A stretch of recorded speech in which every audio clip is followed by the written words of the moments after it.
into First Take. Thank you so much for being with us. Let's get right into it here. John Gruden resigned as head coach of the Raiders in the wake of his racist, misogynistic, and anti-gay emails being exposed during an investigation of the Washington football team. He announced his resignation in a statement on Monday night, shortly after the New York Times reported that he used misogynistic and anti-gay language in numerous emails during a 7-year period that ended in 2018. The Times story came after Adam Schefter reported the NFL had sent the Raiders additional Gruden emails to review emails that were on top of the one that surfaced last week, in which Gruden used a racist comment in referring to NFLPA Executive Director DeMaurice Smith, and other emails in which Gruden disparaged NFL Commissioner Roger Goodell with a vulgar description. The Raiders said assistant Rich Bisaccia will serve as interim coach. As you can see, John Gruden put out that statement on your screen. I've resigned as head coach of the Las Vegas Raiders. I love the Raiders and do not want to be a distraction. Thank you to all the players, coaches, staff, and fans of Raider Nation. I'm sorry, I never meant to hurt anyone. Raiders owner Mark Davis adding, I have accepted John Gruden's resignation as head coach of the Las Vegas Raiders. Interesting timing. These emails were sent while John Gruden was working for ESPN as a lead analyst for Monday Night Football, and his resignation announced during Monday Night Football last night. Keyshawn is getting set to join us right now. Obviously, he just finished his radio show. He played with a unique perspective, playing 2 years under John Gruden. We will get to him momentarily. Welcome into First Take. Thank you for being here.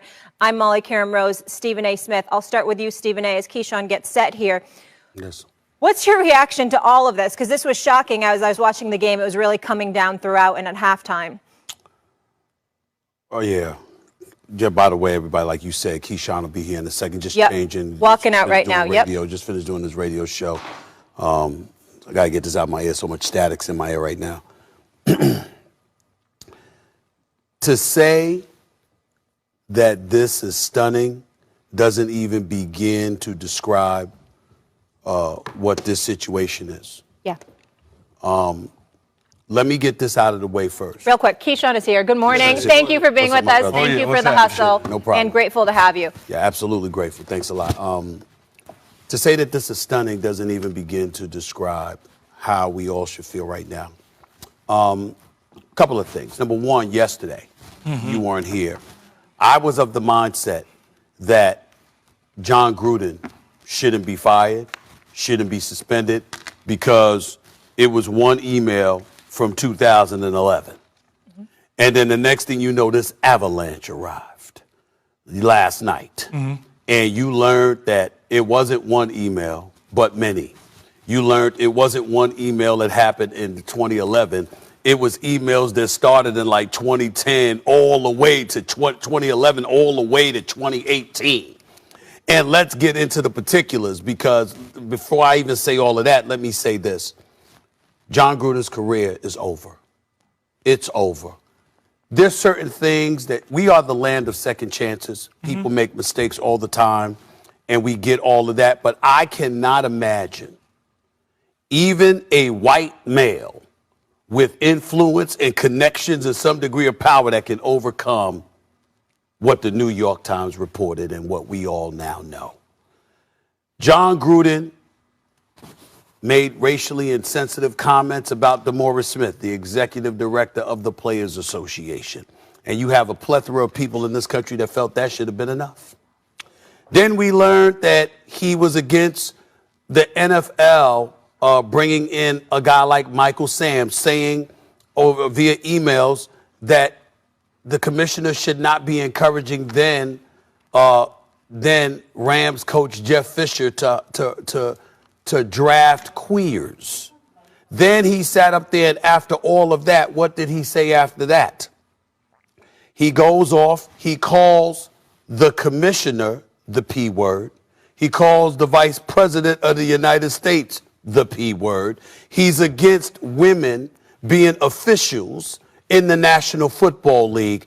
I mean, you insulted blacks, you insulted women, you insulted folks from the gay community. The list just and went criticized player safety. And criticized. I was trying to reduce. I wasn't finished. I wasn't finished. I was saving that. Just wanted to make sure. Eric Reed, he said that Eric Reed should be fired for exercising his constitutional rights, because he had every right to do what he did, whether people agree with him or not. The fact of the matter is, you had a right to do it. He said the man should be fired. Everywhere you turn, I mean, he has offended I mean, several groups of people. His career is over. There's certain things, particularly in this day and age, you don't come back from. And John Gruden cannot come back from this. So before I say, I want to hand it off to you, Keyshawn, because I think your words right now are more important than mine because you played for the man and you were consistent. Like I said yesterday, even when at the time I said, listen, he shouldn't be fired based off of the one comment from 2011. I made sure to point out that your words yesterday on your radio show, before anybody had spoken about it, your words, I was like, Keyshawn's been saying this about him for years. Everything he said on the radio, Keyshawn said about John Gruden years and years ago. So your words were very, very consistent. And now they're prophetic and profound, to be quite honest with you. I don't see how he gets away with this. I don't see how he comes back from this. He hasn't gotten away from it, but how he comes back from this. But he ain't the only one. You, Bruce Allen, you know, you don't have a job right now. Good luck in getting one. Some of these groups are the owner of Hooters and this little chain, this little clique y'all had going, you know, sending these emails back and forth with one another. This will not be the only domino that will fall. It's never the only domino that will fall. Yeah. I mean, it's just the start of everything. I mean, I don't even know where do you start with this situation? Anywhere you want. I want to start here. What did you see? What did you see as a player? Because you've been saying this for years, and people were critical of you for having those opinions. I would say this, Molly. When I was playing, I didn't say anything. Stephen A. remember when I was deactivated from the team and essentially sent home for 6-7 weeks. Yeah. I didn't say anything. I said, "Hey, I'm happy. I won a Super Bowl. I had my time. It's time to move on." I didn't get into it. I let everybody else just say what they say. And then I finally said, man, this dude is a fraud. Y'all don't seem to understand. He's selling you on something and you're buying it. He's been doing that for years. And whether it was he's an excellent quarterback coach, whether he won the Super Bowl, which I'm grateful and thankful that he came in at a time and injected some energy into us so we can get over the hump that year and win the Super Bowl. But it's the talking behind people's back. Yeah. That was one of his traits. In Tampa, everything, Stephen A., I love you, Molly, you're great. But as soon as I go around the corner, I can't stand them, you know what's, and this, that, and the other. I got to get it. He was doing that a lot. And you know how assistant coaches are. Assistant coaches have to feed their family, so they're not going to say nothing. Right. But they'll tell you on the side, that's right. Hey, dude, this dude here is a bad guy. Yeah. And I always try to tell people, man, that dude's a bad guy. Y'all don't seem to get it because he gets on television and he has the scowl on his face and everybody likes him because he won a championship. I had taken no personal feelings with me at all about John Gruden. The guy actually tried to get me to come back to play for him the first year I retired. Bruce Allen and him called me and my agent to try to get me to come back and play for the Tampa Bay Buccaneers to make another playoff run, and I decided to stay at ESPN instead. But I also understood who he was. Am I surprised that this sort of behavior would come out about Coach Gruden? I'm not surprised that he would talk about people in despairing views behind their backs. Not at all.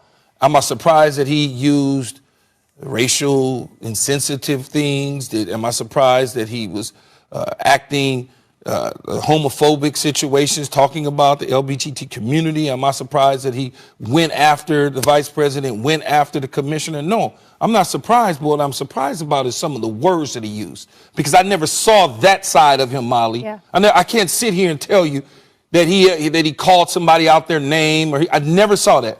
But as far as like to your face, it was always positive. It was a positive thing because I kept it positive, but I also saw through the stuff that he was putting out there. And it's always been that way. It's a funny story. You'll laugh at this though too, Stephen A. Prior to him taking, this is why I say a fraud and phony. Prior to him taking a job with ESPN, it was prior to taking the job with the Raiders, he was at ESPN. It was widely reported he's going to ESPN 3 weeks before going to the Raiders job. Going to the Raiders. John Gruden called me. I'm talking to John. Normal. We had an hour conversation about building the staff and about and about the players and the defense on the team. Why? But he wanted to know about a guy that I knew that he wanted to bring on his staff. But I knew that was all phony. I'm like, why are you calling me about a team? And he says, well, if I take the job, I don't think I'm going to take the job. You already done agreed to take the damn job. But that's who he is. And you have to know that and take it with face value and deal with it that way. Now, as far as all the emails go, in the insensitive language in those emails, he's dead wrong. And what happened to him yesterday should have happened. And you and I had a sidebar conversation. And you told me, Stephen A., you said, no, you're wrong, Keyshawn. Right. You told me that. I said, no, over that one email. Yeah. Over that one email. I said, no, man, there's going to be more that's going to come. Right, and that's what you said. He said, man, it's going to be more that's going to come. Right. If they got 650,000 emails reported, you mean to tell me only one email? No. They had a whole 7-year span. Do you think he can never come back from this, similar to the sentiment Stephen A. said earlier? Oh, he'll never coach again. No. Not in the National Football League. Never. Now, if you ask me if some college to some certain region or something like that, because they feel that certain way, they might in college, but in the pros, no, because it's very difficult to look us in the eyes and say to us, we need to play for you, and you need to be our leader. Right. Couple of things. Couple of things. First of all, let me get some names out here because I'm reading from the article of the New York Times here. Ed S.T.E., I don't know if that's the correct pronunciation, the co-founder of Hooters. Yeah, co-founder of Hooters. Jim McVeigh, an executive who has run the Outback Bowl, annually held in Tampa, Florida, where John Gruden lives. I believe that's the uncle of Sean McVeigh. Okay. Nick Reeder, the founder of PDQ Restaurants, a Tampa-based fried chicken franchise. These are the people that were in the email chain with Bruce Allen and John Gruden. So the reason I bring that up is because this. Listen, Keyshawn and I go back years. Molly, love you dearly. We've been working together for years and stuff like that. You don't share emails back and forth with people spanning 7 years. No, you don't. Where you say stuff like that. Unless you're comfortable. Unless you're comfortable. Well, it's a level of privilege also. Wait a minute. Wait. Privilege. In being comfortable and feeling that it's okay. I guess what I'm trying to say is this. You can't communicate with us like that. You could say it once and we like, what the hell are you doing? Whoa, stop right there. Yeah. When you got emails spanning 7 years and there's an email chain involving all of that kind of language and sharing pornographic material with one another and stuff like that, because all of that's in the article here, okay? That is not an accident. Now, I'm not making accusations. But no, I'm saying highlighting that kind of stuff is not normal. But here's what I'm going to say about Bruce. I've been knowing Bruce since I was a kid, man, here in L.A. Right. Bruce was a former general manager at the Oakland Raiders. Okay. Eventually moved to Tampa Bay when Rich McKay was pushed out by John Gruden. He took over Tampa. Been knowing him since I was a kid, since I was in junior high school. Right. His name being involved in that hurts to the core. Wow. It hurts to the core. You know who his brother is, right? You know who Bruce's brother? George Allen, the former governor of Virginia. Wow. Go figure. I knew that, but I got to separate. I could put a wall up between the brother and Bruce. But then when this started to come out, and I'm sitting there like you say, and you're not putting a stop to it. Not a stop. Not a stop. That's not good. It hurts to the core because you didn't expect it from him. And you not at all. Right. Never. I would say that's my guy. Right now, I can pull up his number in my phone. I wanted to call him last night so bad and be like, Bruce, what the hell is wrong with you? Yeah.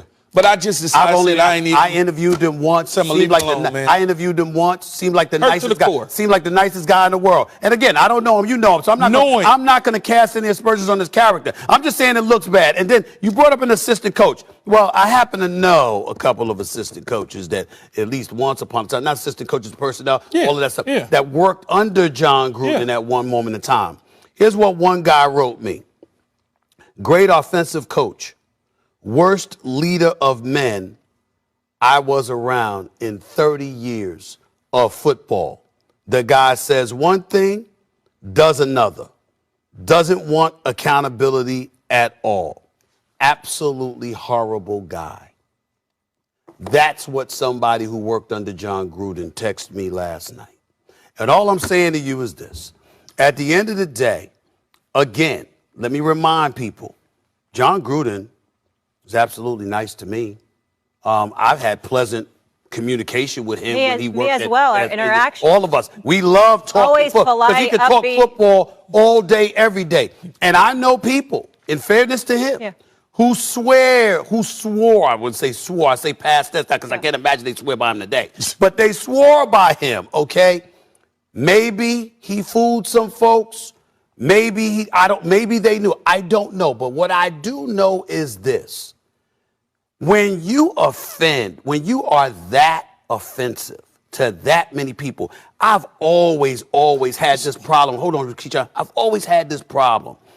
Because the world that we live in today, no matter how crazy it may be, we're so much better off now than we were, obviously, in years past. So I've always raised an eyebrow when people bring up plantation mentality and things of that nature as it pertains to owners, particularly in the NBA, because I don't view them that way. But when I think about the NFL and the power that they have over these players, 70% black, hard salary cap, all of this stuff. And I think about, because I got on the phone with an owner this morning, driving in here. And I said, talk to me about these NFL owners. And they were like, listen, man, with the NBA, he said, it ain't just Adam Silver. When there's an issue that goes down, you see the owners themselves. You never really see the owners. Outside of Robert Kraft or Jerry Jones, you barely see any owners in the NFL saying anything. Everybody hides behind the commissioner. And what they do is engage in these kind of actions to say, okay, let's get through the moment. And then they go back to being who they are as owners. He said, what you have is a situation where you got Mark Davis as an Al Davis. Al Davis was very progressive in his thinking. I mean, he hired Art Shell, who came from an HBCU. Amy Trask was his right hand. You had all of this stuff going on. And John Gruden used to have friction with Al Davis, from my understanding. Yes. So here you have a situation where Mark Davis embraced John Gruden. That was his guy. And you look at the kind of statements that are being made, that were made in this email, you can only imagine what was said in person. And this is a guy that you had as your leader of men. And by the way, Mark Davis, all right, and because I reached out to him last night, invited him on First Take, didn't hear back from him, don't expect to hear back from him, but I wanted him to have that invitation. From my understanding, Mark Davis had all of this information Friday. Yeah, but what the hell were you doing letting John Gruden coach Sunday? That's tough, though, Stephen A. Sure. It's tough because Friday, you got all this information. I gotta now sift through it in my brain. Saturday comes, we're game planning. It's a lot going on. It's a lot going on. Sunday comes, okay, you lose the game, whatever the case is.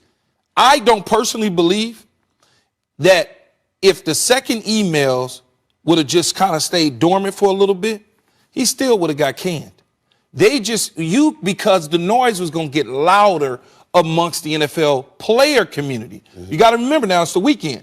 Traveling teams, the Cleveland Browns are going from Cleveland to LA to play the Chargers. The Rams are over. It's just everybody everywhere. Yeah. Right. So until the day settled down, when you get to Monday, then the second ball drop with the New York Times, at that point he had to cut bait because he couldn't come back from it.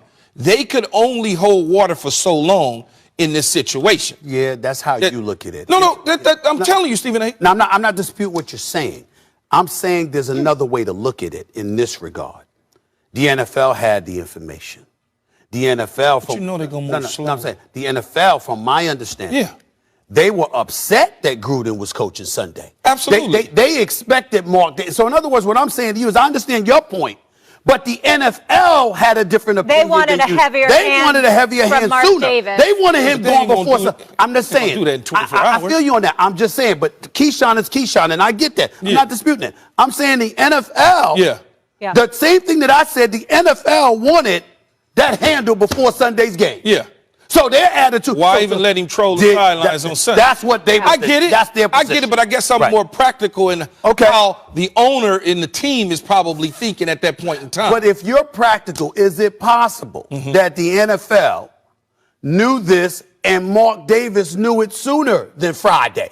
And the NFL is saying, why the hell did you do something sooner? That's what I'm saying. So in all likelihood, Mark Davis had to be dragged kicking and screaming to this ultimate position. Think about it, though, Stephen. Somebody's coming in, walking and telling you your head coach got to be fired and you got $100 million, $60 million left on his contract. Mark, he's sitting there probably like, what the hell just happened? 6 years. Yeah, you know, 6 years, he's trying to figure all that out. And the money ain't even a bigger part of it in the grand scheme of things. The money, he'll make that up 10 times fold. I'm not disputing that. I'm just saying it should say something to us that the NFL had a problem with you having him coach on those sidelines this past Sunday. Absolutely. So that the NFL's on the right side of things. Well, not just that. Well, of course. The NFL, I mean, how the hell did the New York Times get that information? Yeah. It damn sure wasn't from Mark Davis. Yeah. They were also probably waiting. I got something for you. They were also probably waiting to see what came to light. I mean, come on now. Right. Shoot, they got the We're going to have information much from more on this. Still to come here on First Take, we're going to hear from Mina Kimes and Jeff Saturday, their reaction to the stunning news on Jon Gruden. Does the NFL have a major cultural problem on its hands? Many layers to this. We will get into all of it. First Take, just getting you with today's top story as Jon Gruden resigned as head coach of the Raiders in the wake of his racist, misogynistic, and anti-gay emails being exposed during an investigation of the Washington football team. We now welcome in Super Bowl champ Jeff Saturday. Jeff, great to have you with us this morning. Thank you. Thanks for having me. Of course. And we're going to get into a bunch of different angles, but there's something specifically I wanted to talk about with you. I heard you touch on it and Get Up, and I found it fascinating. So obviously you were an executive member of the NFLPA, and you were fighting for player safety, essentially. And then we're seeing in this emails that Jon Gruden was criticizing that, trying to reduce concussions and protecting players. What was your response to seeing that aspect of these emails? Yeah, shocked. I mean, just added on to all the other, different areas that were just, atrocious. But the one in particular asking me about, Dominique Foxworth and I were actually on Get Up this morning, and he and I were in the trenches together, fighting for player health and safety. And that was my largest charge, in all honesty, as we were trying to negotiate the deal. And that someone who makes his livelihood on the backs of players and the success of players and that you wouldn't care about the health and safety and the long-term effects after you knew that we had been lied to and information was kept from us for that many years. It was saddening to hear it, because the truth is I learned a lot about business. I learned a lot about people in the negotiations. And when I saw how many people wanted to fight against because we might not get as much practice time, or the game's going to have to change, or whatever excuse anybody gave me, it was almost laughable, Molly, because at the end of the day, our careers are short and there's a lot of life after it. And we've been fortunate, Keyshawn, fortunate players have moved in the media, but that's not the story for everybody. And people have to make what money they've made in the game last for a lifetime. And I know public perception, all those things, but man, health is the most important factor leaving the game. And I told that to players since I was in the game and post game. If you ain't got your health, you don't have anything. I don't care how much money you got in the bank. It doesn't mean a thing. And so that's the thing we wanted to fight for. Just another disappointing to have. Jeff Saturday, let me get a bit more general here, asking you this question. I know how taken aback I was when I saw the New York Times article last night, right around the time. I saw the article for the first time when Adam Schefter came on with the breaking news about how Jon Gruden would resign during Monday Night Football. When you first read the article, when you heard the details, can you express what you thought, please? I was shocked, and they were making fun of me in the meet this morning. We're all in there for Get Up. They were talking about. I was, man. And again, I don't know Jon Gruden. I mean, other than pleasantries, right? Hello, conversations, brief conversations, or an interview type deal. I didn't know him. The only person, in all honesty, that I'd ever heard kind of take shots at Jon Gruden was Keyshawn. And so, it was kind of. Real, like I had never heard any of those things. And when a guy's around the game, Stephen A., as long as Jon Gruden has been in the game, whether he was coaching or a part of broadcasting or coaching again, you would think some of those things would have been talked about more or more openly. And I was just like you, man. I was taken aback. I was shocked because that is just not nothing I had ever heard about John Gruden as a person, ever aligned with that. And so I was like you. I was astounded by the information and taken aback and again, appalled like everybody else. But the shock is what hit me first, just because, again, this guy's face has been attached to the NFL for so many years. You know, the little Chucky face. I mean, think of all the fun that people have had at his expense, for the intensity that he's had for our game. So I was surprised as well. No, you know what, Jeff? You're right as far as knowing some of the things that's in those emails. That it took me by surprise. But his behavior in being like this used car salesman is what I always knew him as.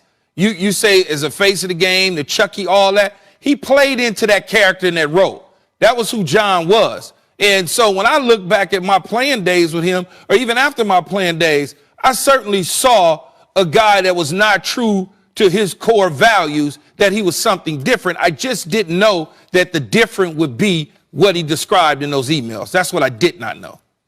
And Keyshawn, it's a great point. And I will say this, and even as I was thinking about this, when I heard you guys talking in the earlier part of the show, I was fortunate. Like I had Jim Moore as my first coach. I had Tony Dungy, and then I had Jim Caldwell, all with the Colts organization. That's the majority. I had 1 year in Green Bay with Mike McCarthy. But who those coaches were was who they were, right? I mean, just my experience in the locker room, I had never seen kind of what you're describing, Keyshawn. Like what those guys, you may like agree or disagree with them, but when you stood there, they stood for what they believed, their convictions and those kind of things. So I never saw, kind of that duplicity that you say you saw there, because my experience was just different with the men that I played for. Yes. Of course. I mean, Tony Dungy, talk about salt of the earth. Stephen A., I want to come to you on this one. Do you think the NFL has a culture problem? Hell yes, I do. I don't think there's any question about that. And I think, unfortunately, this is evidence of that. Let me be very, very clear. And I'm so glad that Keyshawn and Jeff are here when I say this. This is a grenade that has been dropped on the NFL. And an implosion is about to take place. Because understand that what John Gruden did. John Gruden, again, offended blacks, offended the gay community, offended women. When you look at it from that perspective, okay, and then you take into account the things that have been said about the NFL, particularly at a time where you have to juxtapose that to the NBA. Understand what the NBA is. The NBA has successfully gone about the business of being a global brand. The NBA has been proactive and is known for being proactive in a lot of it. It's not reactionary. They are proactive. And so as a result, when you got guys that don't get to hide behind helmets and shoulder pads and what have you, right? Or owners that don't get to hide behind the commissioner, because even though you'll hear Adam Silver speaking 9 times out of 10, you're going to see the owner speaking. Mark Cuban in Dallas gets into the situation. Mark Cuban's on the air. OK, it doesn't matter who it is. So when you look at it from that perspective and you understand what the NBA has shown you in terms of being proactive in addressing and attacking issues with fervor and assisting with the players and appearing more, significantly more, as a partnership than the NFL does. And then you juxtapose that to the NFL, which has a hard salary cap. You got owners, 90% of them you don't see, you don't even know, okay? They use the commissioner to be out front and center, where they barely give a quote, outside of Jerry Jones, of course, and Robert Kraft. Outside of them, you don't really see owners talking. It's really just Roger Goodell. Now you get into the issue of diversity or lack thereof. There's no minority representation in ownership with the NFL, with the exception of Shad Khan, who's from Pakistan, if I remember correctly. And so as a result of that, when you take that into consideration, and then you see John Gruden, it reeks of good old boys club. Well, it's white privilege. It reeks of white privilege. Absolutely. Because and this is what's so painful about it. You look at the emails that they've discovered about John Gruden. It's almost like you seem to have a problem with anything that ain't white. I mean, I'm not saying it literally, but that's how it looks. You got problems with blacks. You got problems with women. You got problems with the gay community. I mean, the transgender, everything. You just listen or you read these emails and you're like, damn. And then you're calling the commissioner the P word. You're calling a Democratic vice president the P word. You're just throwing it all out there, okay? I mean, it just reeks of Well, white. But is it an NFL problem or is it a? Well, that's why I said it's a grenade that's a problem. Is it a grenade that's been brought, and no, it's going to implode. It's not limited to the NFL. It's the United States. Well, that's why I always said, Jeff, that Coach Gruden was just a bad person. I didn't know all of these things, but his behavior pattern, just at times, and in the way he dealt with players and dealt with coaches, you can certainly sense that he's not a stand-up guy like most people thought he was. And in the end, this is what you get. And like Stephen A. said, yeah, it is going to affect the National Football League. That's why the National Football League was teed off, because they saw the emails and they, we got to get rid of this. We got to get in front of this right now, because this is not good for our business. And when it's not good for the National Football League's business, you know they're going to react. And by the way, there were people out there, in the interest of full disclosure, just making sure we put ourselves on Front Street to show the world we don't run from anything. You got a lot of people out there that want to bring up the fact that he wasn't working for an NFL team. He was working for ESPN. He was working for us right here on Monday Night Football. Let me say this. Let me tell folks. Let me put this to rest. I assure you that if this stuff had come out and he was on Monday Night Football, he'd have been off Monday Night Football immediately. There's no way in hell ESPN would have ever tolerated that. It doesn't matter, though. He didn't have to be working for nobody. He could just been at home. It doesn't matter. He is in a position. He was in a position of power and leadership today. I'm just saying you have people that blame. They try to blame the employer. That's what I'm saying. Jeff Saturday, I'll give you the last word here. Well, I was just going to say one of the interesting things for me was the way that this information was found is we're actually doing a court case basically for the Washington football team and the culture of their organization as a whole. That's how all this information was found. So to speak to, do you have a culture issue? I think it's clear and obvious, right? Is that if you're having to research one of your teams, one of the 32, and how they've behaved and how they've conducted business, and then he's a part of these emails, and then to speak to a broader, the broader scope is, and Stephen A. touched on this, and so did Keyshawn, is the black representation in positions of power in the NFL, and whether it's head coaches, whether it's coordinators, whether it's general managers, like you just look around the league. And you ask, how are we going to continue to push? So I think to Stephen A.'s point, there is going to be an implosion, because I can tell you there has to be a lot of emails. I mean, you know what I mean? Like I'm not worried about my email, right? 650,000 emails or whatever are going, but I can guarantee there's some other people who are very concerned about what is going to be. That's going to be the most interesting, is how the NFL handles the rest of it. Because to be just limited to John Gruden, I would be shocked. I mean, how many names were on the emails and what was being said? I'm not sure if that ever gets, uncovered, or it was just because of John Gruden, because of the New York Times. I don't know how it works, but if you're in the NFL, there's a lot of NFL people who had to be, attached to those emails, and that could be a big issue for the NFL and the Shield. Yeah, and what happens in darkness always comes to light, sometimes even 10 years later. Jeff Saturday, thank you so much. You'll be back with us in just a bit. Sit tight. This busy First Take rolls on with plenty more reaction to the stunning resignation of Raiders head coach John Gruden. Mina Kimes weighing in shortly. Plus, Lamar Jackson with an epic Monday Night Football performance. Just how far can he take the Ravens this season? Stephen A. and Keyshawn answer that in just a bit. Stay here. It's First Take. We go into overtime. Coach just said, let's get this B. There it is. Caught. Touchdown. Marquise Brown. A furious comeback for the Baltimore Ravens. Don't count out Lamar Jackson, down 19 points in the second half. He sat down on the bench with Marquise Brown to talk about how many scores they needed to win the game and executed. He threw for a franchise record 442 yards, 4 TDs, leading the biggest comeback of his career in an epic 31-25 overtime victory over the Colts. His 5-yard touchdown pass to Brown in overtime lifted Baltimore 4-1 to its 4th straight win and into sole possession of first place in the AFC North. Here's John Harbaugh and Lamar. It's one of the greatest performances I've ever seen. And it wasn't easy. I mean, it wasn't like we came out just up and down the field. You set a lot of records tonight, but one record was You had the highest completion percentage for a 40 pass game. You completed 86% of your passes. When you're when you're doing that, I mean, do you feel yourself being in the zone? Yeah, I ain't gonna really say it's a zone. You know, I was just locked in. You know, I was just calm. Everything was just moving slow. You know, and I was just taking it a play at a time, and that's what it was. People that watch football, they look at it and think it's Friday Night Lights because he's so dynamic. And then people want to say, well, you know, he's running too much, he's going to get hurt, his body is slight. He's been doing this since he was in Pop Warner. Nothing going to happen to him. He knows how to protect himself. And that's the beauty of it.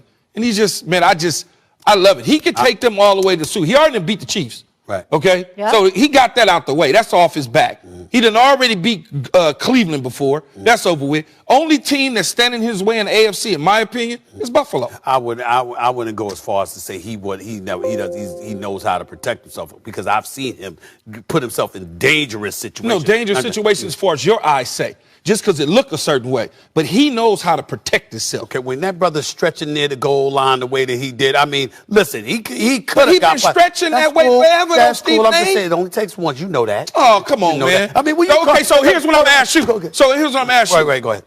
Do quarterbacks like that with that style in the plays that you see? Is there anyone that style? No, hold on. I'm talking about dudes that's running around. Okay. The Russell Wilsons, the Kyler Murrays, the Cam Newtons. When they're diving and doing those things, are they getting hurt? No, they're not. No, they're not. No, they're not. The people that's getting hurt is them Carson Wentz's and them. He's box office too. Okay. So actually, you can make an argument he deserves more money So what than Josh problem? Allen. So what problem do you? What have? I'm saying to you is this: the 2 games prior to last night, Okay. all right, when he played against Detroit and Denver, both wins. Okay. In fairness to him, Yes. he didn't even complete 60% of his passes. That's what I pay attention to come postseason time. That's what I pay attention to. Stephen A. They out there dropping Bentleys. What you talking about? I saw Hollywood Brown drop some passes, no doubt about it. And so you add them as catches, the percentage gonna go up. They didn't drop passes last night. He was balling, and I get all of that. All I'm trying to say to you is this.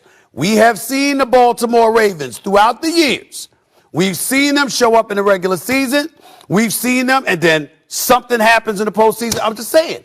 All I'm saying is when we talk about Lamar Jackson, I'm thinking Josh Allen is in his 4th year. He's taking them to the playoffs every year. You act like I'm calling the brother a No, scrub. because you just said you've seen the Baltimore Ravens in the past. All I'm saying, this is only his 4th year. I'm telling you, when we talk about Lamar Jackson, Okay. my litmus test, Okay. because he looked like a pocket passer, even though he ran the ball 14 times last night, he looked like a pocket passer to me. When he was in the pocket, he looked very composed. He was patient. There was a few times he could have taken off and ran, and he did it. He stayed. He was patient. He waited for receivers to get open. Connected with Mark Andrews 11 times. Connected with Hollywood Brown 9 times. Yes. The brother put on the show, no doubt about it. Even though Carson And Wentz their number also one passed pick ain't 400. even out there. That's Rashad right. Bateman, where is he? Exactly. So all I'm saying to you is that, Okay. again, with greatness comes great expectations. And I'm looking at him and I'm saying, yo, Lamar, good. I love what I'm seeing. Okay. Because come playoff time, Okay. you gonna see Josh Allen or Patrick Mahomes. I ain't worried about it. Listen. Baker And by the way, Mayfield, listen. By the way, Baker Mayfield likened one of the tweets when I said they ain't winning no damn Super Bowl with Baker Mayfield as a quarterback. Damn it, I meant it. I didn't stutter, but that doesn't mean, Baker Mayfield, that I don't think you can play. I think you're a very good football player. I just think that there are quarterbacks in the AFC that are better. That's all. Prove me wrong. Good luck with that, because I think it's Chubb and Kareem Hunt that'll prove me wrong more so than anything else, but that's a different story for another day. All I'm saying is, with Lamar, Yes. I want to see what I saw last night. Okay. Throwing the football. I ain't talking about running because we know what he can do. Throwing the football, what I saw last night, I want to see that come play. Have you ever seen any young quarterbacks do what he's done in the first 3 years of their career? No. I ain't even going to count this year. Just the first 3 years. No. So he's a growing. superstar. He's a superstar. He's growing. He's a superstar. He completed 85% of Come his on, Molly, passes, talk to 400 this yards, dude, man. 4 TDs. Talk to him. These are things that have never happened in NFL history. Dropping Bentleys and Lamborghini trucks and all that sort of stuff. Instead of holding on to the damn ball like they did last night. Okay. I had the same conversation with Swagoo and Dan Orlovsky. They kept saying he needs help, he needs help. Yeah, they got to catch the ball. Yes. He's putting it in the breadbasket. Yeah, but you act like that. If Justin Herbert was doing the same thing, you act like that was applicable the last 3 years he was in the postseason. He won a playoff game last year. You act like that's applicable. He's growing. I understand. We know that. We listen. And Molly's question, can they win the Super Bowl with him? And I said yes. And I said I got to see it to believe it. Man, all right. Now don't come on. Now here's the other thing. You don't trust him in the clutch. You don't trust him. Here's the other thing I want to get on Keyshawn about. He just came back off 19 last night. He's ignoring me. I'm not ignoring him. Here's my point that I want to get on Keyshawn about. I would never ignore you, Molly. Here's the deal, Keyshawn. I have a right to look at the competition too. All I'm saying to you, y'all act like I'm sitting here saying the brother ain't a superstar. He's a superstar. Who do you but I need want to see him see beat? Who do you need to see him beat? Well, it's going to be Patrick Mahomes and Josh Allen. He beat Patrick Mahomes. No, that was the regular season. Yeah. So when I beat somebody in the regular season, how else are we going to do it on Madden? Where else are we going to beat him? Saying, guys, y'all are acting like I'm saying the brother ain't a superstar. What I'm saying to you, I want to see him do what he did in the postseason. That's all I'm saying. I can't say that. Yes, you can. All right, then. But you moving the goalposts. No. Because like Molly said, he done already got one dude away from him, so his confidence is going to build. He already got Cleveland in the back. Like I said before, Buffalo is the only team. First of all, Cleveland was never an issue for me, ever. But I never said that. But it was an issue for a lot of people. The only issue we ever had directly talking about Lamar Jackson and one another was the Kansas City game. I said he needed to win that game because he had never beat Patrick. So he did it. That's the only time. Other than that, we've always been consistent with the argument that are they the best team in the AFC? I don't think so. Okay, so you think the Bills are better? Yes. Okay. Yes. All right. We'll see what happens. We'll see. Okay. Yeah. There's a thing called faith. I'm on here for another 15, 16 weeks, something like that. All right, still to come. Gentlemen, we got to get back to our big story of the day. The email that shocked the world, emails I should say. More on John Gruden's horrid comments in the mess that's left for the NFL to address. Plus, surprise, surprise, Ben Simmons lands in Philadelphia. Reports say he showed up unexpectedly. We'll get Big Perk's take on all things Simmons in just a bit. John Gruden resigning as head coach of the Raiders in the wake of his racist, misogynistic, and anti-gay emails being exposed during an investigation of the Washington football team. He announced his resignation in a statement on Monday night, shortly after the New York Times reported that he used misogynistic and anti-gay language in numerous emails during a 7-year period that ended in 2018. The Times story came after Adam Schefter reported the NFL had sent the Raiders additional Gruden emails to review emails that were on top of the one that surfaced last week, in which Gruden used a racist comment in referring to NFLPA Executive Director DeMaurice Smith, and other emails in which Gruden disparaged NFL Commissioner Roger Goodell with a vulgar description. The Raiders said assistant Rich Bisaccia will serve as interim coach. John Gruden put out the following statement. I have resigned as head coach of the Las Vegas Raiders. I love the Raiders and did not want to be a distraction. Thank you to all the players, coaches, staff, and fans of Raider Nation. I'm sorry. I never meant to hurt anyone. Raiders owner Mark Davis adding, I've accepted John Gruden's resignation as head coach of the Las Vegas Raiders.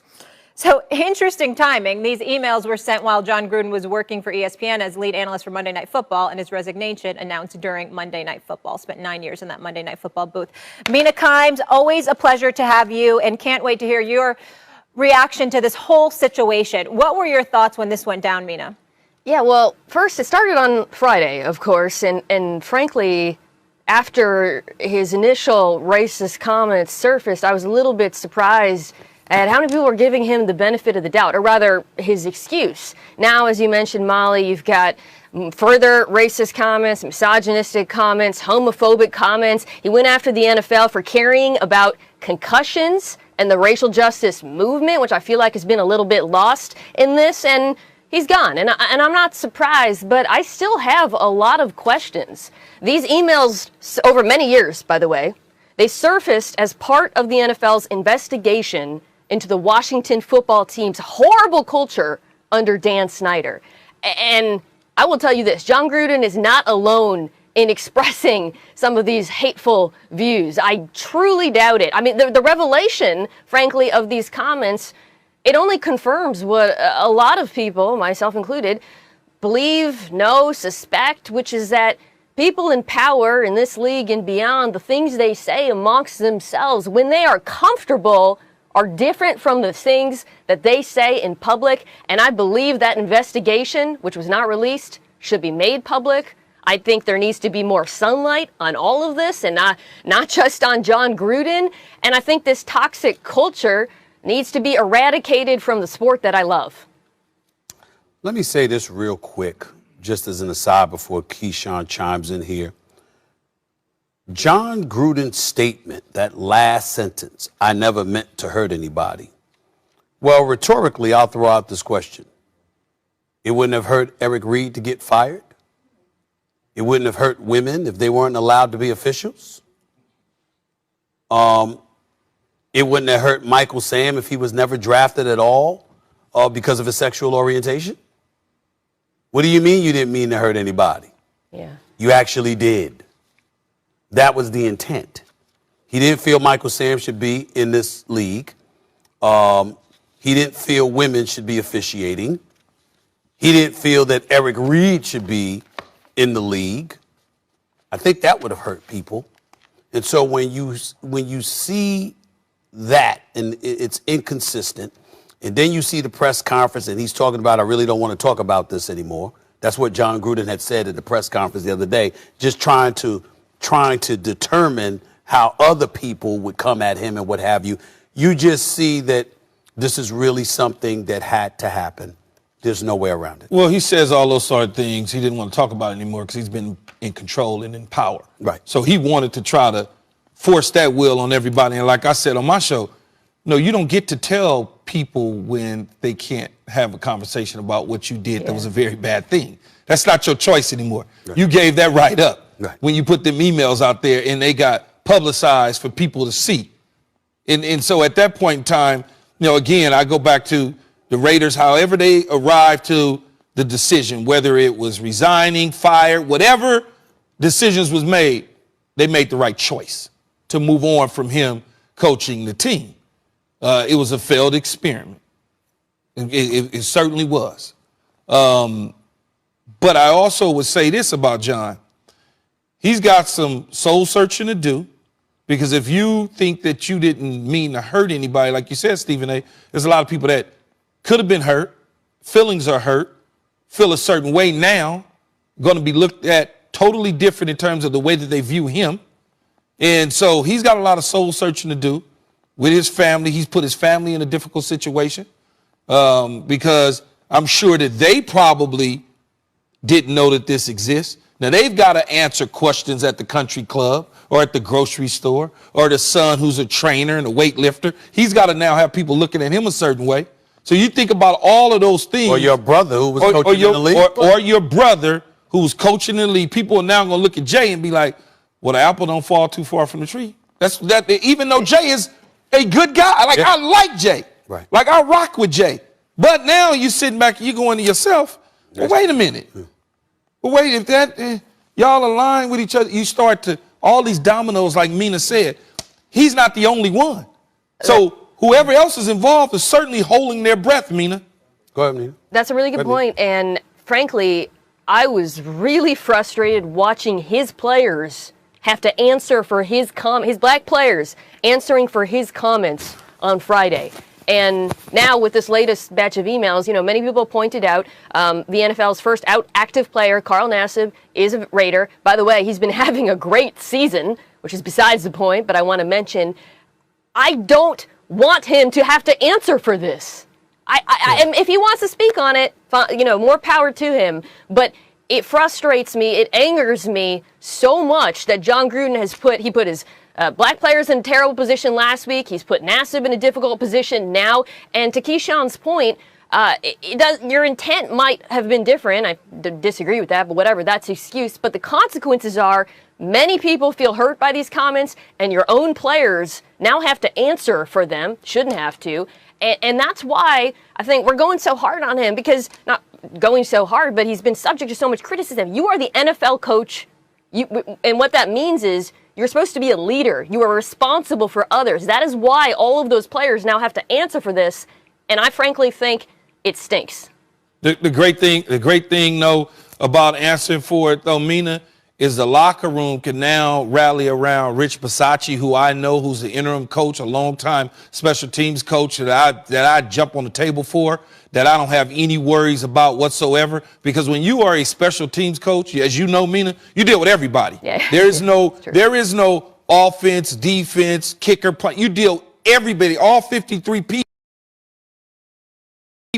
you deal with because they're part of your unit. So I think this will last a couple of days as far as the Raiders go, and then they'll be able to move on with a new leader in charge. It still will hover around Gruden, and there'll still be conversations, but for the most part, Stephen A., it'll go away from inside the locker room. There is, Mina, Molly, Keyshawn, there is a silver lining here. Because you see, he said what he said in those emails. He said it in an environment that showed the existence of this kind of clique. Yeah. All right? It raised eyebrows. It alarmed us all. And it reminded us that it's real easy to do in an environment like the NFL. Because when you don't have diversity amongst ownership, when you have limited diversity amongst management, then obviously you combine that with a hard salary cap and the level of restrictions that you're able to place on a franchise because of the heavy hand that you wield.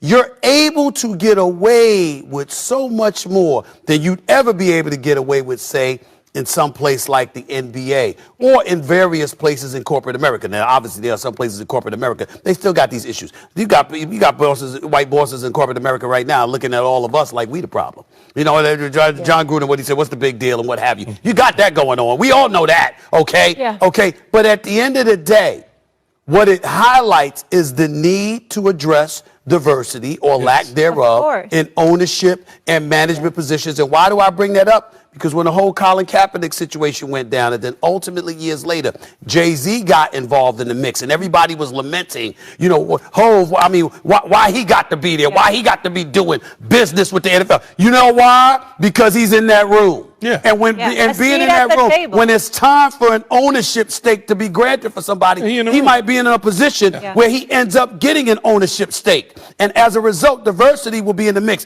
And when you have that level of diversity, they can't go around willy-nilly communicating like that and acting like that and thinking they're going to wield some level of power because there are people that don't look like them, don't share their pigmentation or hue or cultural identity. And as a result, they've got to educate themselves to such a degree so they can act accordingly. And that's what makes the world a better place. Real quick, I know we need to go to break, and I know you'll be back with us later, Mina, but I wanted to get your thoughts on this because I just found it so egregious. What did you think of the fact of the player health and safety issue, how he was diminishing, protecting the players, and you're making your money on their bodies? And we know the detrimental effects of CTE, the long-term health, and how awful they are. Yeah, I'm glad I feel like that's been a little bit overlooked in all of this. I mean, granted, there's so much content in these emails. It's hard to focus on one thing. But yes, you know, he talked about the NFL's initiative to reduce concussions and basically mocked Roger Goodell. It's so regressive. All of this is so regressive. It's so outdated. The sport is moving in a different direction from John Gruden. And to me, that on that particular issue, along with race and gender and all of that, that signifies to me he has no place in this sport. Because the way the NFL is going, we need coaches and we need leaders who care about not only inclusivity and being a good leader, but also player health. And making a comment like that tells me he didn't care enough. Well, the other thing I want to bring up, Mina, because you just brought up something there, you reminded me of something that I had said yesterday. John Gruden won the title, Super Bowl championship, Tony Dungy's team, but nevertheless, he got this first year, won the Super Bowl championship in 2002. He coached in Tampa the next 6 years. He made the playoffs twice. He comes to Oakland before moving to Las Vegas years later. What a 10 or 11-year hiatus. Yeah. He comes back, having not coached on any level for 11 years. He gets $100 million over 10 years. Well, we don't know. And by the way, bonuses that could lift it to 118. Little birdie, little source told me that years ago. So, and you know, just incentive later, $18 to $20 million. You don't have anybody that's getting that kind of contract. And so I bring that up to say the man is coached. essentially 10 years and has 2 playoff appearances in 10 years. And everybody was walking around talking about him like he was Bill Belichick. Yeah. Now, that ain't white privilege. I don't know what the hell is. Well, I'm sorry to cut you off. We do have to. That's all I had to say. Mina, we'll get back to you. Thank you for your perspective. Always appreciate that. All right, still to come, guys. Let's not forget the Raiders are still very much in the thick of it in the AFC. How will this story affect wins and losses for Vegas? We're going to go on the field. And plus, we've got some NBA to get to, including Ben Simmons' surprise of 1-0 against Diana Taurasi and the Mercury. Back to our top story. Jon Gruden resigned as head coach of the Raiders in the wake of his racist, misogynistic, and anti-gay emails being exposed during an investigation of the Washington football team. Rich Bisaccia now takes over as the Raiders' interim head coach. Super Bowl champion Jeff Saturday back here with us. And Jeff, I'll start this conversation with you. We want to go on the field.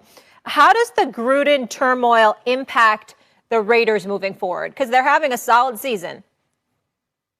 You're exactly right. I think it goes to structure, right? Mark Davis, Mark Davis needs to come in and assign everybody roles and responsibilities. And Bisaccia, the new or the acting head coach, assign roles, play calls. How's this going to get done? What's the chain of command really look like?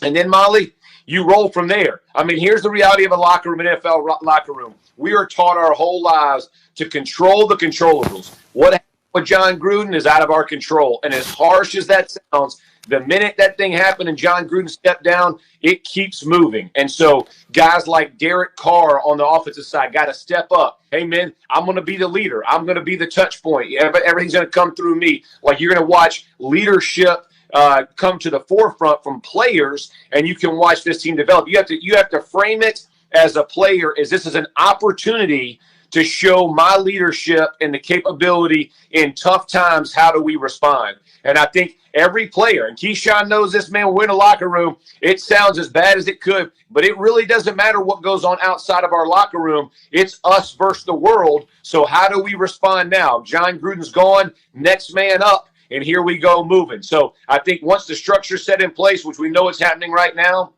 those calls will be made. But listen, I played for 13 years on a player-driven team, and it was armed from Tony Dungy and Jim Caldwell, allowing us to be the voices not only in the locker room but in the community and to our teammates. If somebody needed to be challenged, it was our job to do it. This can happen in Las Vegas, but it's just a matter of who will step up on which side of the ball and really take control of this thing and move from there. Jeff is absolutely right, Stephen A. When you think about it, it's about the locker room. Okay. And Rich Bisaccia. When Rich takes over, he gets up there in his first team meeting, and he is now the interim head coach. They're going to take his lead. The Jon Gruden stuff is going to go away. They're not worried about that. As wild as it may sound, we play for each other in the 53-man locker room. We don't necessarily play for the head coach, even though we like Coach Dungy and we like Coach Caldwell and we like all the guys, Bill Parcells, them, but we know that we're together in the locker room and the people upstairs are together as far as the coaching staff goes and doing what they do. Gruden's gone now. It's about us leading things forward. It's about leadership groups stepping up. It's about the quarterback taking command. It's about the new offensive coordinator calling the plays. It's about the defensive coordinator getting to do what he wants to do and not what he's being told to do, Stephen A. Well, listen, Jeff Saturday, you're going to have to forgive me because I know this is a serious show and a very serious subject, and I get all of that. But I'm going to have to be, get a little lighthearted here. Keyshawn. What's up? Nice try, my brother. What's up? Real slick on your part. Oh, this comes down to Derek Carr. That's what this is about right here. I want to hear all this other stuff. Keyshawn ain't getting away with this Jeff Saturday. Derek Carr, MVP candidate. I told y'all the Raiders would go come down to earth. And they lost over the last 2 weeks. They got a 2-game losing streak, okay? And all I'm saying to you is this. Listen. We know the Jon Gruden situation is a serious matter. Yes. But as an aside, I just want to remind the world. I told Keyshawn, I said, they were 6-3 last year and then went on a 6-week stretch where they lost 5 games and didn't even make the playoffs. I got to see it to believe it. And here we are. Now, granted, It's been a distraction for a serious what I was gonna ask you. It's been a matter for a serious issue, right. and I totally get that. Okay. But I love the fact that you said, it ain't about the coach. We play for each other. Well, last time I checked, the player's going to still be there. And that quarterback is going to still be there. And by the way, I don't know how unhappy he's going to really be that John Gruden is going. It certainly ain't going to compromise his skill set. So where I'm looking at it, excuse me, is the offensive coordinator let go? No. Is the defensive coordinator let go? No. Your special teams dude is now your head coach, and you jump on the table for him. That's what you said. Yeah. That's what you said, right? Yeah. I mean, absolutely. so they still playing in Vegas, right? Well, hold on, You know, Stephen Alliance Stadium is still fly, right? Raider Nation is still fly, right? And all of this stuff is there. And so I don't want to hear anything But here, from anybody. Hold on. Derek Carr, what you going to do? That's what this comes down to. I get Derek Carr, that. what you going to do? But are you going to tell me that there was no distractions whatsoever Monday. last week? I'm sorry, man. That's Sunday against Chicago. Absolutely. Yeah. Okay, so absolutely. You agree with me. Hold on. No. Go ahead. No. Do you agree with me that maybe the head coach who calls the plays was in a fog? Yes. Okay, so that we got rid of that. Tell me. Okay. But I was there. No. Last Monday, the game before Sunday, when that wasn't there, and they got smoked by the Chargers. I was there. Go ahead. Could it be that the Chargers are a division opponent?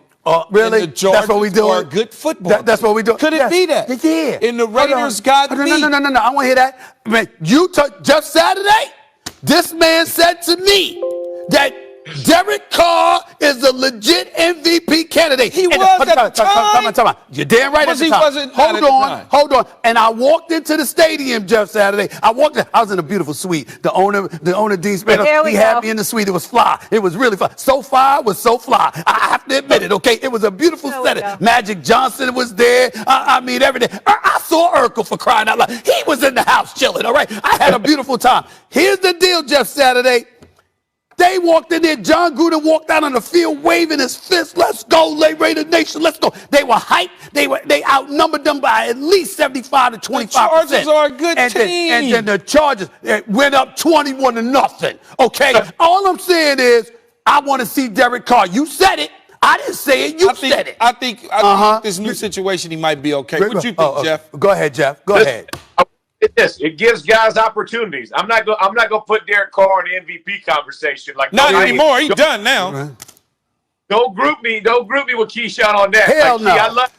I ain't putting him there, but I do. But this could honestly be a good opportunity for Derek Carr to show what he can do. And when all the chips are kind of down and everybody's got to kind of come together, can he bring everybody together, fortify them up, unite them, and let's let it roll? They do have a good squad, and they can be better. They can continue to get better. And I'm with and Key. You and I both know, like, traction only lasts for a second. Like, ain't nobody doing that for you. So they got to go make a play and get better in a hurry. Schedule not bad till week 10. That's right, Jeff. What makes me laugh, Jeff, is that Keyshawn up here, right? And he going like this. All right, Stephen A. All right, Jeff, you go. He doing Molly's job now, trying to direct traffic away from Derek Carr. I mean, we gonna come right back to Derek Carr all season long. You let me know when we're going come on back here. That's what we gonna do. And I don't even fit. I don't even go out fishing. All right, I ain't trying to do that. I don't like fishing like that, like Dak Prescott. I got another team. How about them Cowboys? I got another one. Damn, that's what we do. I can calm you down. That's what we do. I just throw that out there. Okay. We'll leave it on that note. Jeff, you're the best. Thank you for being with us. You can leave Stephen A's office now. Carr. Derek Carr. Come on back my here. Goodness. Keyshawn, can I go to break? Yes, you can go break. Okay, thank you for that. All right. The Nets' big three has turned into the big 2.5. We've got the latest on Kyrie Irving. Breaking news. Don't go anywhere.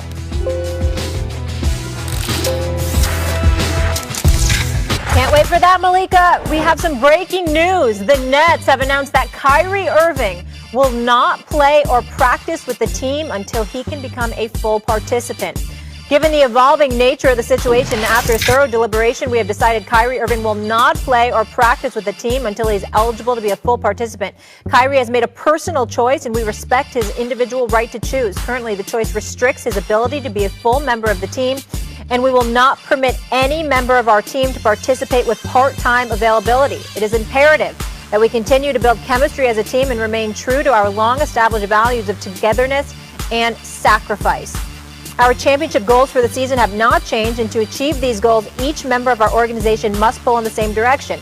We are excited for the start of the season and look forward to a successful campaign that will make the borough of Brooklyn proud. We now bring in NBA champion Kendrick Perkins. Guys, and I don't want to overlook the fact when he talks about chemistry, don't forget, they only played a handful of games together, the big three. I think it was like 8 in the regular season. So that's certainly they want everybody on the court. Perk, how do you see this playing out? Well, look, first of all, we tried to warn the world that this was going to happen. We saw the frustration with Steve Nash in his interviews. We started to see the frustration with Kevin Durant. And I love the stance that the Brooklyn organization is making that, hey, you're not bigger than the team. And they had a plan in place. That plan was for Kevin Durant to sign the extension. Next was supposed to be Kyrie Irving. And then the last person was supposed to be James Harden, who they gave up a lot to get last season. And when James Harden said that he is willing to go into free agency and test the waters because he never been, and now his deadline is coming up for him to sign the contract extension. Look, the Brooklyn Nets are saying, you know what? We can't afford to lose James Harden. James Harden is just as valuable to this organization as Kyrie Irving. So with that being said, I love the stance. And guess what? I wouldn't be surprised if Kyrie Irving retires this season for at least 1 or 2 years and comes back. He's that stubborn, and I don't see him getting vaccinated. Let me tell y'all something. The Brooklyn Nets need to get rid of Kyrie Irving. He got to go. Yes. He's just a problem. He's just a problem. I want to put everything in its proper perspective, Keyshawn, Kendrick, Molly. There's a whole bunch of people out here, myself included, maybe not you, Key, but a lot of us that had reservations about taking the vaccine. Understood. But we took it. Yes. Not just because of us, but because of the people that we were going to be around. And more importantly, the obligations that we have. I don't get vaccinated, I can't do first take. I don't do first take, I'm leaving everybody stranded. Not to mention compromising my own bankroll and bottom line, which I was not going to do. Let me be very, very clear about that. Okay, I ain't apologizing for that to a damn soul, all right? That's how I roll, okay? Having said all of that, even if that were not the case, if I'm a member of a team and we've aligned and we're mission-minded, I'm not going to be the one to jump off the train to compromise the mission, okay? I'm going to be the one that stands pat and is like, yo, this is what we doing, this is what we got to do.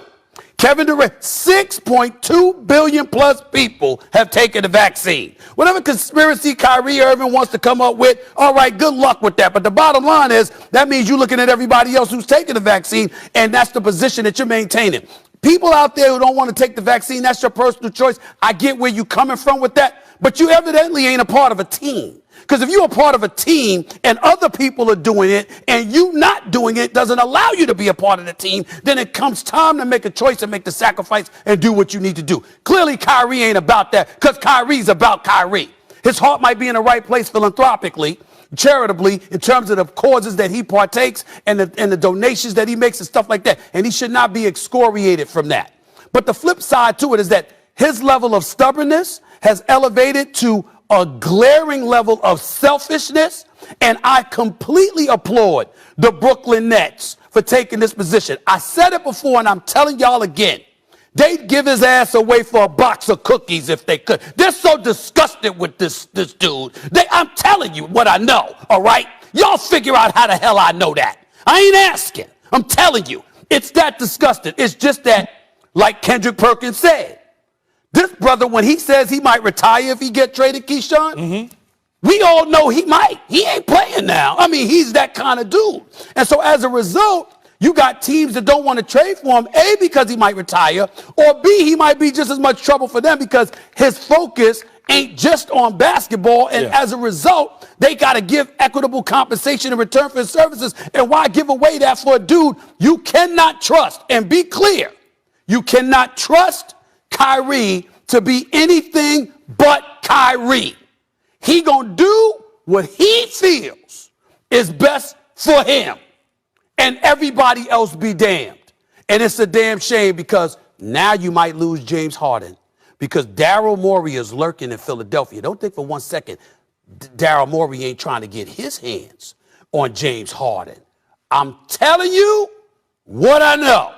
Floor is yours. No, I would say that the Brooklyn Nets did the right thing, no question about it. Perkins, Stephen A. They did what they were supposed to do. Because when you look at it, if you got a player like Kyrie missing time, now all of a sudden, let's just assume that they're good enough to make it to deep run into the playoffs or make it to a championship. Now, all of a sudden, there's other states, and you know how states and cities are, they follow each other at some point in time, that all of a sudden they make a decision to adopt what New York and California has decided to do. Now, he can't even play in the championship games, let alone practice time with his team. You cannot, and you know this, Perk, you can't miss time practicing and then think you're going to just come and play in the game.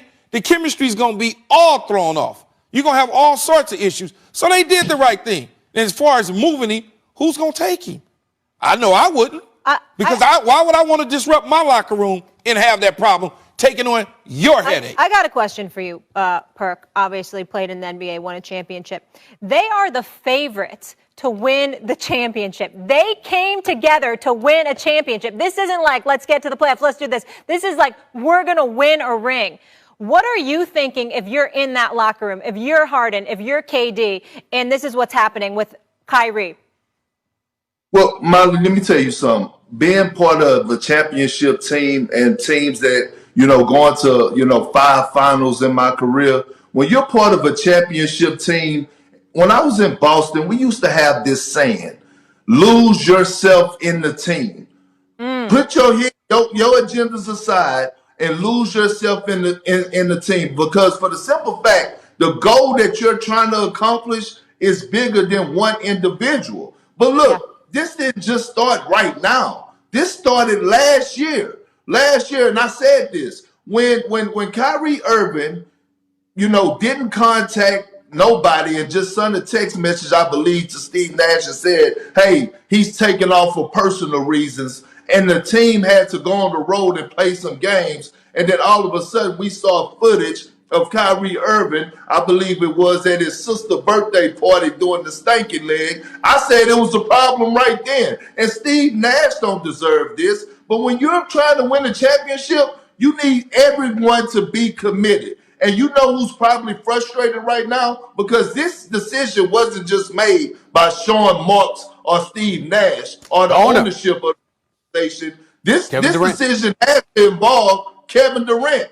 Kevin Durant is saying, you know what, look, I've been going to war for you time and time again. Enough is enough. So you left me in the trenches, Yeah, we got to go. Yeah, we got more NBA. I will say this.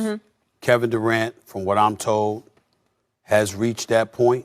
Of course, he wants Kyrie there. Yeah. But if they trade him, so be it. He ain't going to lose sleep. Yeah. I'll leave it at that. All right. Well, speaking of losing yourself for the team, Kendrick Perks sticking around here with us. Ben Simmons has just landed. I will tell you where, and we will get the latest on that situation. Don't go anywhere. It's First Take. Plenty more to come. All right. I'm ready.